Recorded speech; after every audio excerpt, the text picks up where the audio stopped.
Hi everybody, welcome to week 3 of our academic writing seminar. This week we are looking at grammar, punctuation and citations. Again, another cornerstone of academic writing. Academic writing in its essence is professional, it makes sense, it's well written, it looks sleek and nice.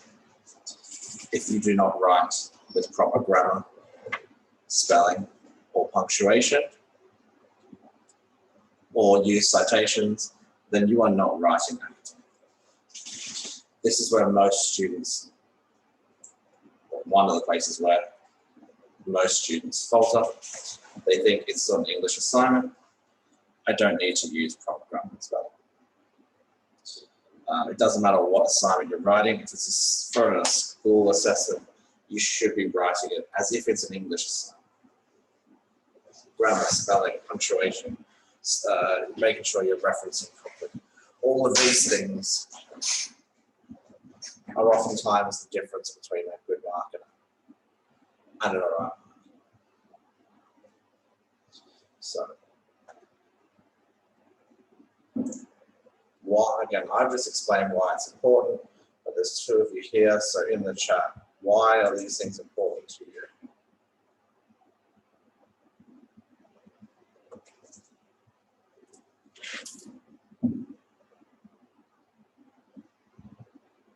So it makes sense, yeah. So it looks professional. It looks well written.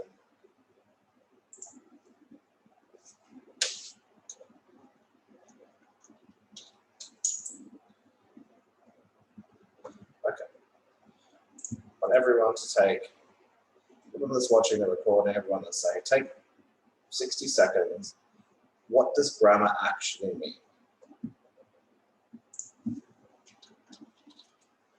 It's not very well understood.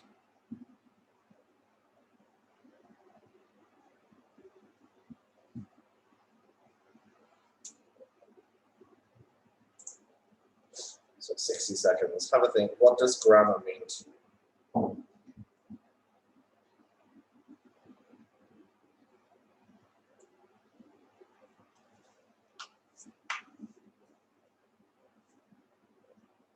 We're going to look at some examples and stuff later on.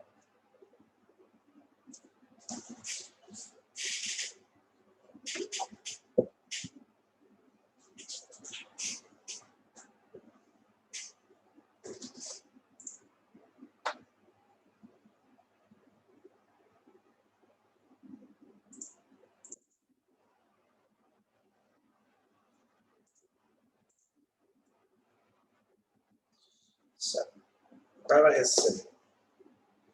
Recognizing the sounds of words, the meanings, and putting them together to make meaningful sentences. There's a famous meme going around that I like to use big words to make myself sound more photosynthesis. So people using big words that they don't really understand. I see it all the time. The thesaurus prompt on their computer, they stick in a word that sounds fancy. It looks terrible. So when we're looking at grammar, we're looking at things like not using vague language. So today the weather was extreme is not a very precise way of writing. We're looking at academic writing, we have to be concrete in what we're saying. It was incredibly, no, not even incredibly. The exact temperature would be the best way. So it was 31 degrees, which is 10 degrees above average. That's a way of writing, it was really hot today. Or the weather was really extreme.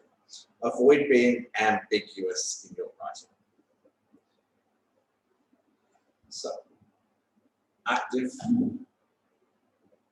When you're talking about grammar, you're talking about the active voice. And we will go through an example. I'm just giving you an overview now. So, active way of writing or speaking. They are said to be performing the verb. the active way of saying Barry hit the ball. The way we would write that in academic, we would write it passively. The ball was hit. It is impersonal. So instead of writing Barry hit the ball, we would simply write the ball was hit. Another big one that you see all the time, using there are, it is, it was, it will be. Try to avoid using those words. So instead of, there is a case of meningitis that was reported in the newspaper, just get rid of there is. A case of meningitis was reported in the newspaper. Or even better, the newspaper reported a case of meningitis. So we are not overusing there are, it is.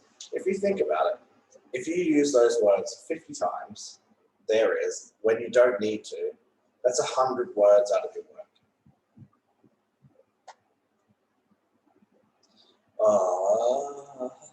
My favorite one. Double negatives.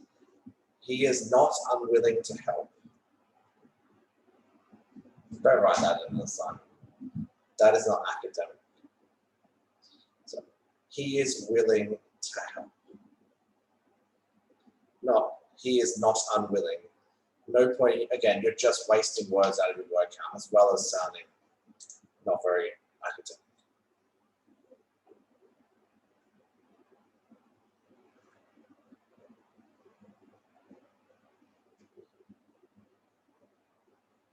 Okay. I think that's okay. Again, we'll go into some. Okay. Punctuation. Again, take 30 seconds. What is punctuation? And why is it important?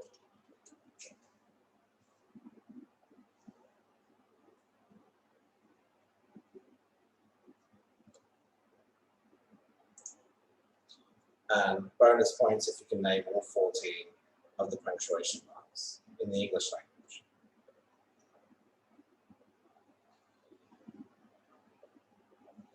So why is a full stop important?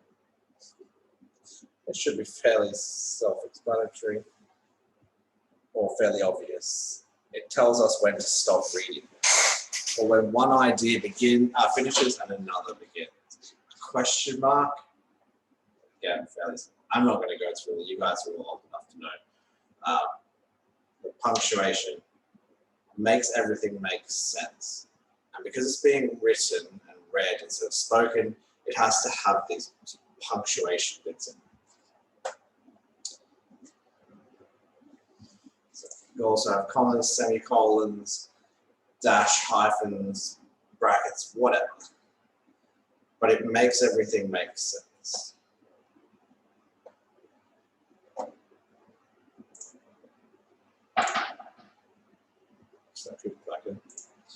So, what is a citation?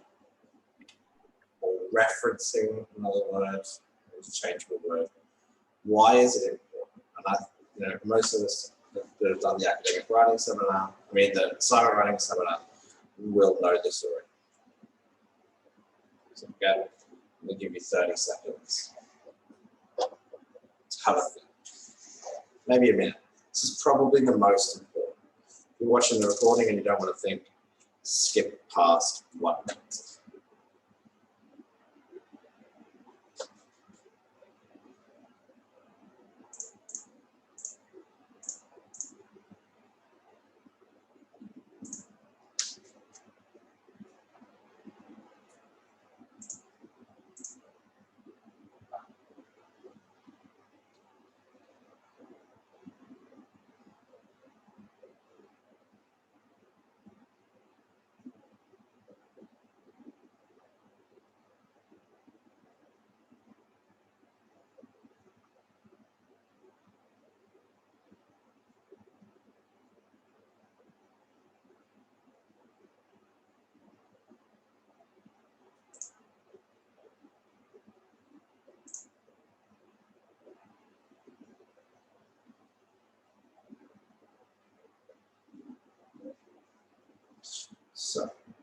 Citation is giving credit to the person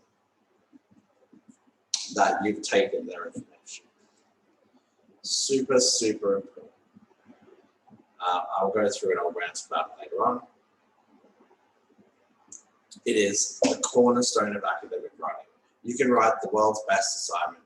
If you don't reference properly, it's not worth anything. Okay. I'm going to show you a tool that will assist you when you're doing stuff like this.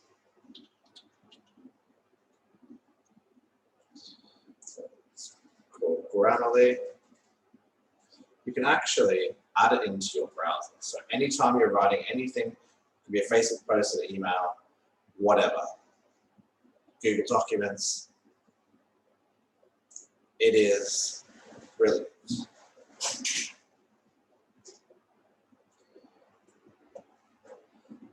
I'm not going to show you how to download it and how to use it, but it's a really good tool to have.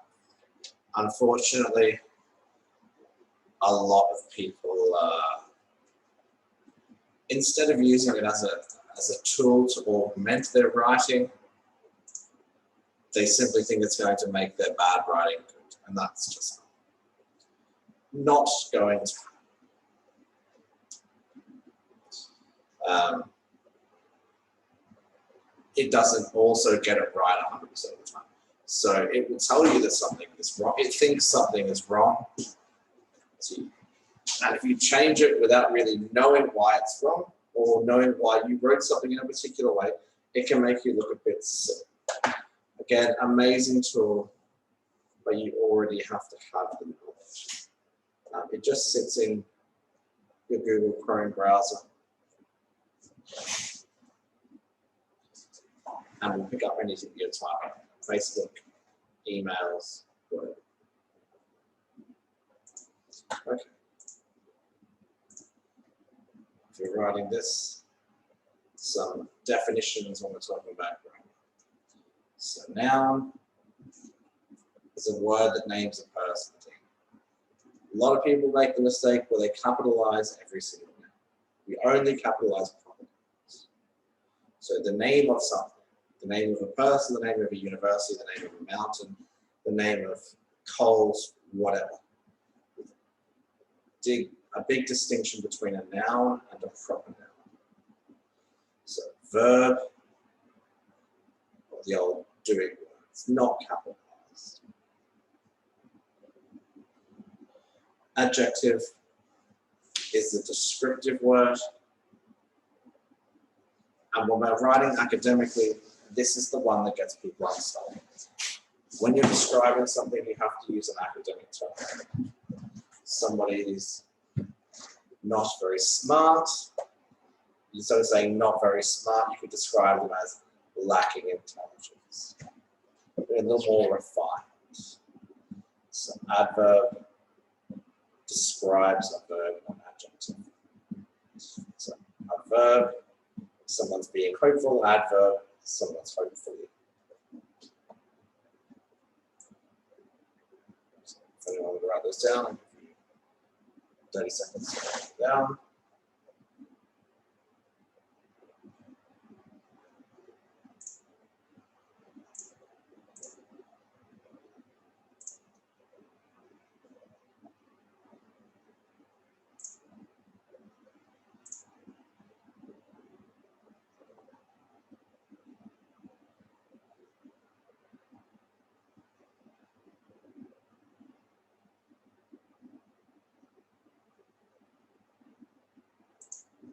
Okay, so we're now at preposition. So that prepositions the noun. So in commas. Pronoun. This is in academic writing. You have to be careful with your pronouns. So conjunctions. Join words or sentences. Again, another one people get stuck in. We'll go through all of these.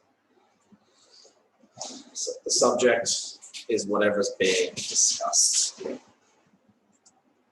the pronoun that performs the action.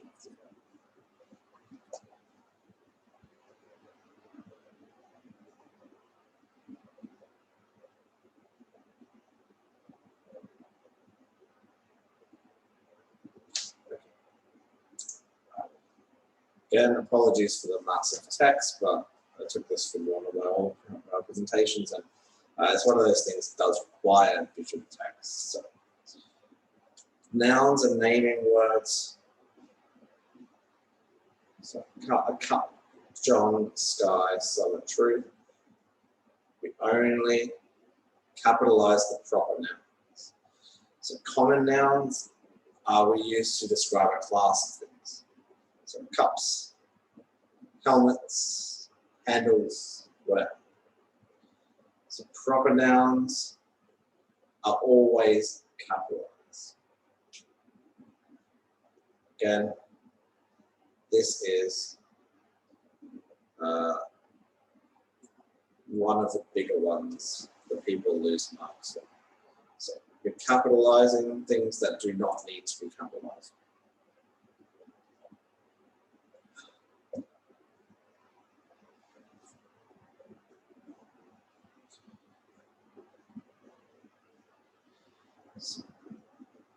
If you're describing the ancient world, that is talking about a group of things. If you were talking about the Egyptians, that would be different. Ancient Greece, so that would be a proper noun. And I know this seems basic, but you see it all the time. So I'm going to give everyone who's watching 30 seconds to take those notes down, if they're taking notes.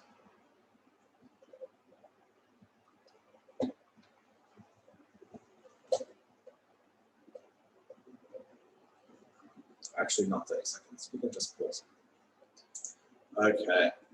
Ambiguous pronouns.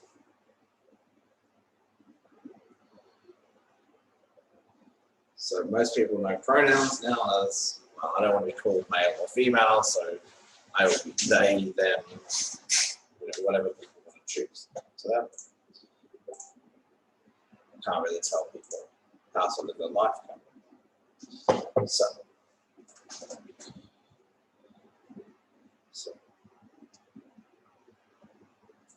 we need to be not good technique. That was a good word. So we can't use ambiguous pronouns. So it, they, them, very ambiguous. Doesn't tell us anything.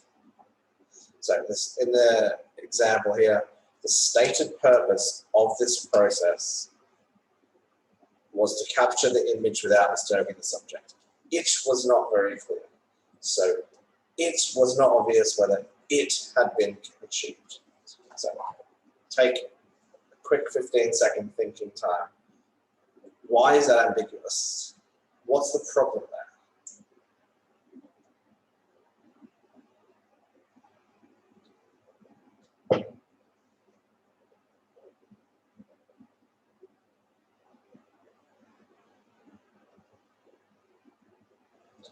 Too many its, and I don't know what its is. It's ambiguous. So in this case, it actually refers to the image. So the stated purpose of this process was to capture the image without disturbing the subject. As the image was not very clear, it was not obvious whether the purpose had been achieved. So instead of using it, actually say what it is. Nothing worse than when you're reading something and you look at it and you're like, what is that? What's it? What's that? What's that? That doesn't mean anything. That's what I mean by an ambiguous pronoun. If you're reading through your work, because we're all reading our drafts, we're proofreading and editing now, we can look at it and go, if I was reading this, would I know what it was, or that, or they, or who they were, or who she was, who he is. Avoid those ambiguous pronouns at all costs.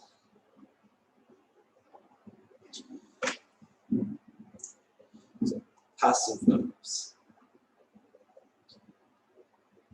So we went over them roughly before.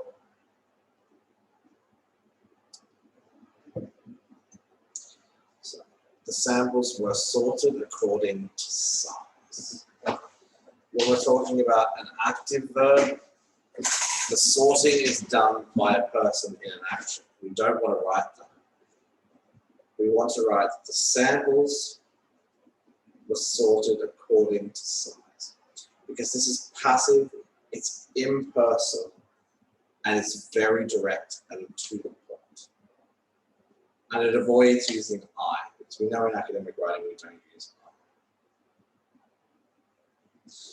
So academic writing almost exclusively uses the passive voice because it's objective. Because we don't care about the human subject. We are taking the voice away. Sounds kind of harsh.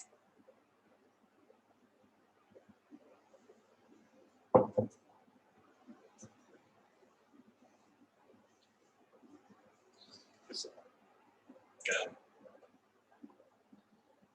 passive tone, do not use I, we, are. Always use were. Always past tense as well.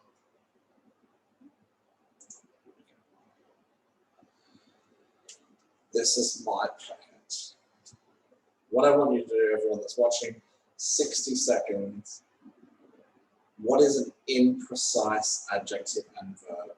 And give me an example. Go. Don't give me an example that's on the slide.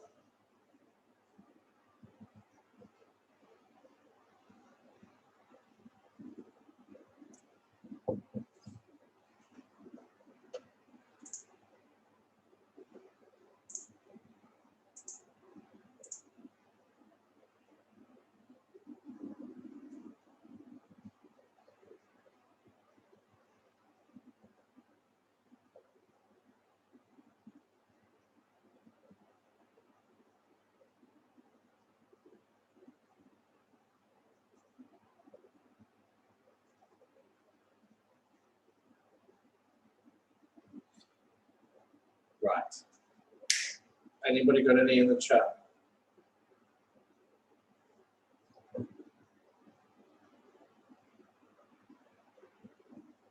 No? Okay. So, imprecise adjective or verb. So, the emperor rules. Cool story, but it doesn't tell us much. Where did he rule? How old was he? Did he rule with an iron fist? So the emperor rules, it's crap. It doesn't tell us. The emperor ruled wisely, tells us a bit more about it. The infant emperor ruled wisely. It makes it seem more interesting. It tells the person a lot more about what they're saying. Telling me that the emperor ruled or that Donald Trump was the president, it doesn't tell me anything. If you said Donald Trump was the president and this happened and he did this, boom, so much better. He was terrible and lots of people died. Great. You're just adding on to the original sentence that we had. So, and this is another one.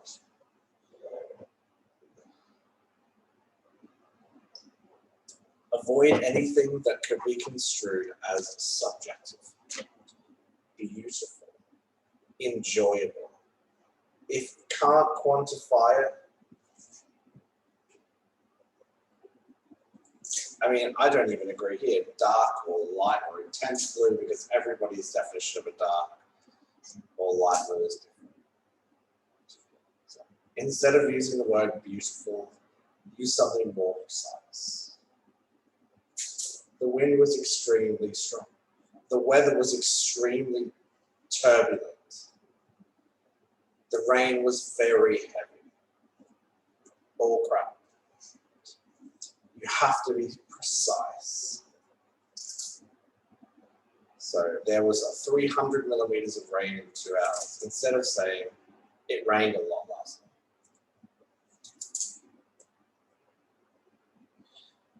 Again, good term for that is superlatives. Avoid biggest, best, and most amazingest. Actually give a description you can prove. Numbers are king. Something you can quantify is the ultimate way to describe something. So I'll use that example again. It rained a lot and very heavily last night. Very imprecise. What we want is, it rained for 3 hours last night, producing 250 millimeters of rain. Ah, that's so much better. Actually tells me something.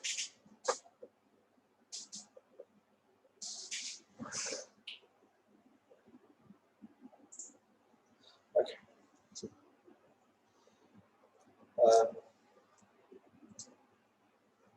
How do I say this without getting in trouble?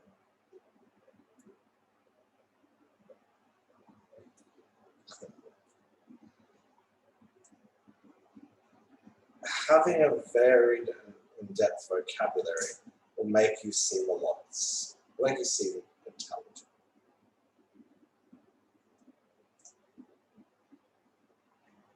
And when you're writing, you should be using as many synonyms as possible. Repetitive writing is boring and not active.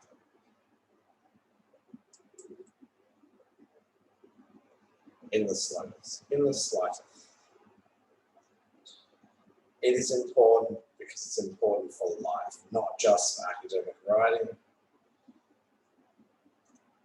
I've had this conversation with students who wanted to drop out in grade 10. I don't need to know big fancy words. I'm going to have my own business. I'm going to do this. And that's all well and good until you try to talk to someone and convince them of something. But you can't think of any extra or different words to use. Or you start using the wrong words in the wrong places, and you end up looking like it. So building your vocabulary comes from reading, watching, listening, and repeating. And exposing yourself to new words all the time.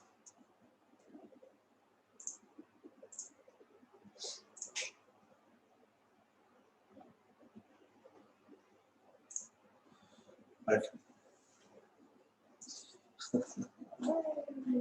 Another one, I got a lot of these, random on here.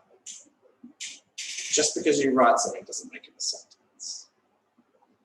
So, again, we're talking about the most simple form of a singular clause per sentence.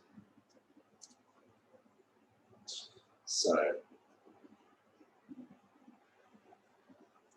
Mary's blue chair is not a sentence. Doesn't include a verb. Mary paints the blue chair. That's a sentence. This is why sentence. Again, we're going to do. I'm going to do a whole week on sentence structure. How to build sentences. In order for something to be a sentence, it has to contain a.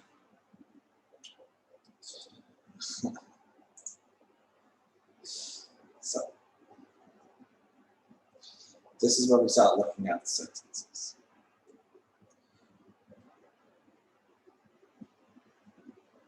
So, it has to have a verb, a dependent, and an independent clause. So, the main clause here is the document was put on display. And it doesn't rely on the rest of the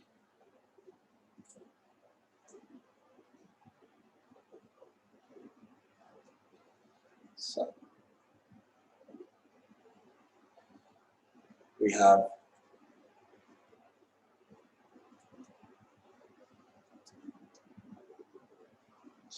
so what we need,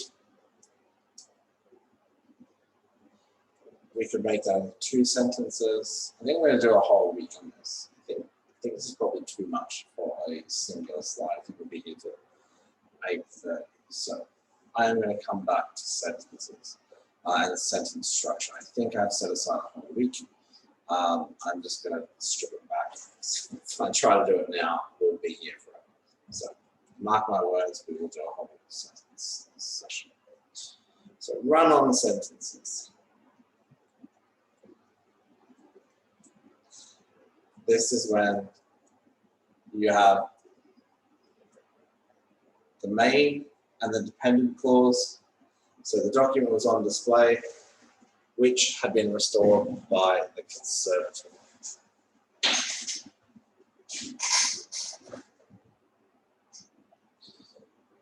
Again, this will be part of my sentence. So proofreading. Read that sentence out loud. The document was on display, which had been restored by the conservator. That's what we call a run-on sentence. Again, I'm going to include that in my sentence because I think that is probably going to take a whole session. Okay. In the sentences, I'm going to do a whole session on sentences, even if I have to do an extra one, and I'll record. Because the more I try to make this simple, the more I realize I probably need to go through it. So I'm going to skip over sentences today. I'm going to do an extra session where I'll sub it in on writing sentences. Okay, paragraph structure. Probably behind sentence structure, the most important. So we have to have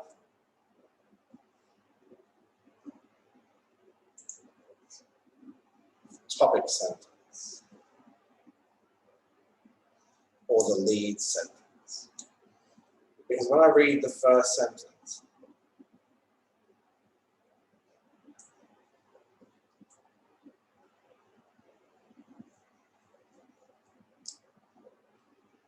tells me what I'm about to read.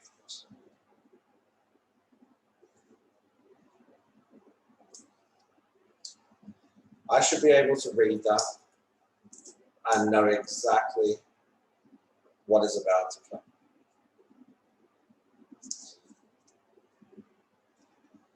And anything that's in your middle section or the body of the paragraph, 2 or 3 sentences, should elaborate, or they should include what is in. Yeah, I think I'm going to easy. I'm going to do a session with Brent. You can do sentence structure, actually. I will pay him to do sentence structure. Because that is a whole, I realize now that I'm trying to cram it into 3 minutes, that it was probably not going to happen today. So I will get a whole one, and I'll talk to Brenton. Anyone watching the recording, Brenton is one of our senior English teachers. And I think I might get him to do the sentence one, a whole hour on the sentence. So within the paragraph, there should be a lead-in sentence or a topic sentence. There shouldn't be anything in your topic sentence that's not in the body or the middle section of your paragraph. If you are going to write about something, tell me in the topic sentence. Don't tell me about 2 other things that you haven't written about. Make sure what's in the topic sentence is in the middle section. Again, the concluding sentence. And this is the one where people get, it's the one that makes you want to stick tape in my head and put my eyebrows on. Is people have an inability to conclude sentences. If your concluding sentence starts with, in conclusion, delete it. Or as shown above, delete it. And you have to link it to your lead-in sentence. So again, what you say in your lead-in sentence has to correspond to the concluding sentence.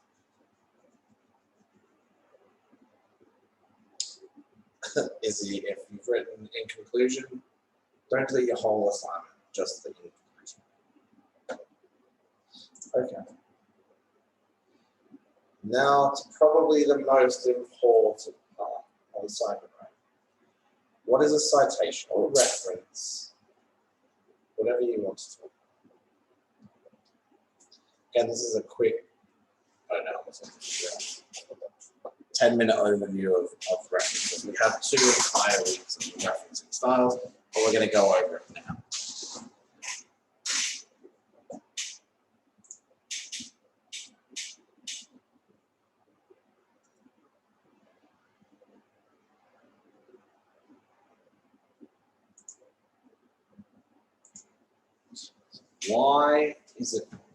Why do I think it's the most important thing?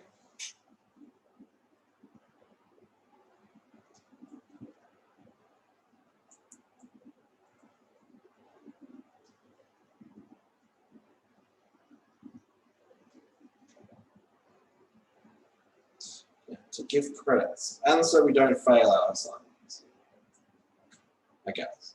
In academic writing, we give citations, and also to give credence to our arguments. So we give the original author credit.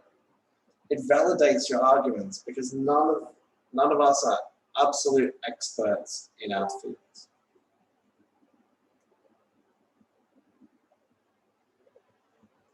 So if you in your assignment tell me that the cure for cancer is eating grass, I ain't gonna take it seriously. A, because it's a ridiculous idea, but also because you're not an expert in the field. So again, if somebody enjoys what you've written and they enjoy reading it, they're able to then follow up and read more about it. Or if they think you're, what's the word? When, oh my God, my brain. Or when you're, well, they think that your interpretation of the information is not correct. It tells the person, okay, that's great, but you've got a reference from 50 years ago. So it's not really up to date. So prove to the tutors, lecturers, teachers that you have actually read and know something about what you're talking about. Yeah. Avoid plagiarism. Plagiarism being you are taking someone else's ideas, using them as your own and not giving credit to the person. That is the #1 reason why we cite a reference.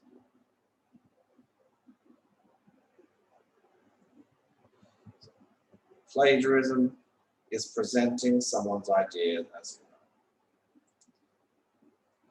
not so you can directly quote someone. You can take someone else's work and put it in your assignment, but you have to quote it correctly and reference it correctly. You're rewriting someone else's work, claiming it as your own. So changing a few words in a section of text without acknowledging the original author. Hey, look, I did that down there. Copying or pasting text and images and not saying where they came from is the most common one.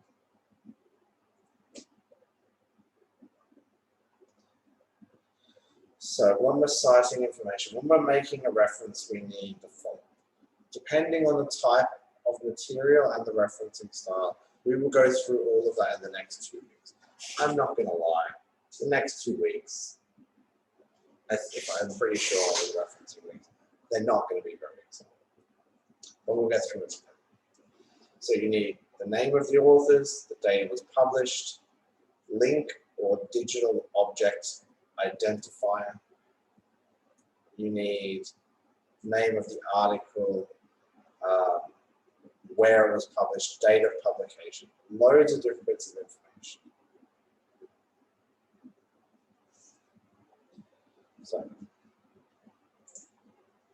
the answer is yes. You can directly quote someone else's work, but I would advise against it. Unless your assignment specifically states that in your assignment you must have X amount of direct quotes. A, because they don't count towards your word count because they're not your work. And it doesn't really show your understanding of anything. It shows you understand how to hit Control-C, Control-V.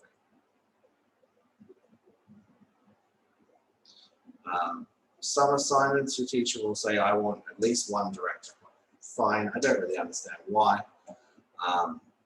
Because if you can paraphrase what someone else has written, you're showing a much greater level of understanding than just copy and paste.